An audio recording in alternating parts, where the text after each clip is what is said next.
Every winter for the past 12 years, my alarm rang at 4:30 in the morning. Before anyone else in our little mountain community even opened their eyes, I was already climbing into my old orange snowplow. While everyone stayed warm inside their homes, I spent hours clearing the only private road leading into our neighborhood.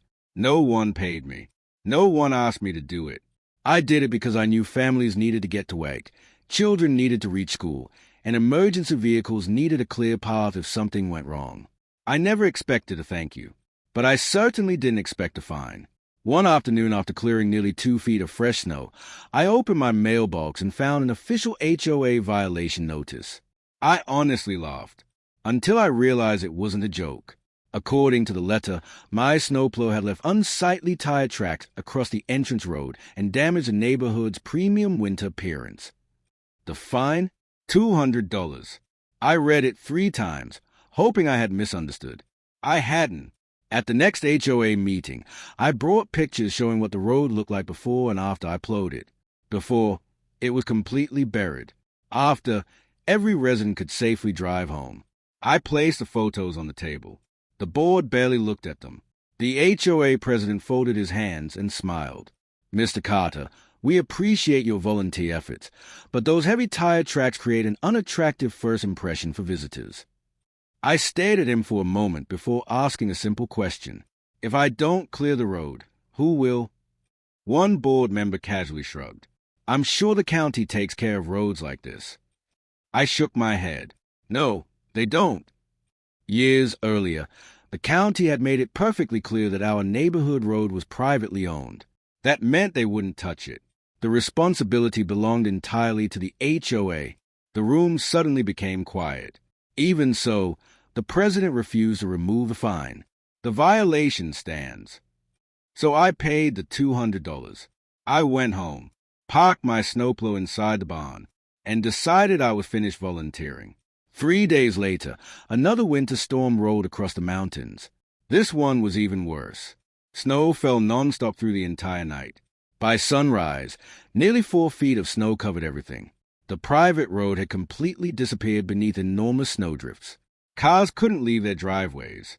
Delivery trucks turned around before reaching the entrance. The school bus canceled its route.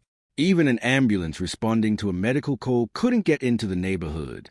Meanwhile, my snowplow sat exactly where I had parked it, inside my barn. For the first time in 12 years, I stayed inside my warm house drinking coffee while watching the snow continue to fall. Around lunchtime, someone knocked on my front door. Standing outside was the HOA president. His expensive leather boots were buried halfway into the snow.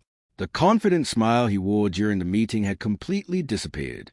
"We need your help," he said.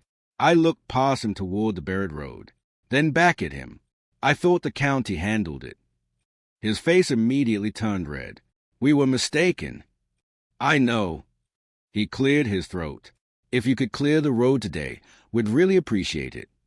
I smiled politely. "I'm sorry. I wouldn't want to leave ugly tire tracks." For a few seconds, neither of us spoke. He quietly turned around and walked back through the deep snow. By evening, the entire neighborhood was in chaos. Residents couldn't leave for work. Groceries couldn't be delivered. Packages sat miles away at distribution centers. Parents struggled to reach schools. People began calling the HOA nonstop, demanding answers. The board desperately contacted every snow removal company within 100 miles. Every contractor gave the same answer: "We're fully booked." The earliest available crew wouldn't arrive for another 2 days. Then something happened that changed everything. An elderly woman living near the entrance slipped while trying to walk through the deep snow carrying medicine home. Thankfully, several neighbors reached her before she was seriously hurt. That moment opened everyone's eyes. They realized that the road they had always taken for granted had never cleared itself. One neighbor had quietly protected the entire community every winter. The following evening, another knock echoed across my porch. This time, the entire HOA board stood outside together. No expensive speeches. No fake smiles. The president handed me a sealed envelope. Inside was a written apology. My fine had been canceled. A refund check for $200 was included. Even more surprising, the HOA had voted unanimously to create an official winter road maintenance contract. From that day forward, they would pay me fairly every season to keep the neighborhood safe. I looked at the president one last time. Just one question. He nodded. Will I ever be fined again for snow tracks? He smiled awkwardly. No, Mr. Carter. The tracks aren't the problem. The road disappearing was. The next morning, before sunrise, I climbed back into my old orange snowplow. The engine roared to life. Within 2 hours, the entire neighborhood could drive safely once again.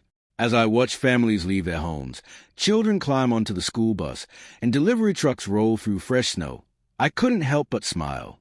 Funny how the very tire tracks they once fined me for had suddenly become the most valuable marks in the entire neighborhood. Sometimes people only recognize the value of quiet work after it's no longer there.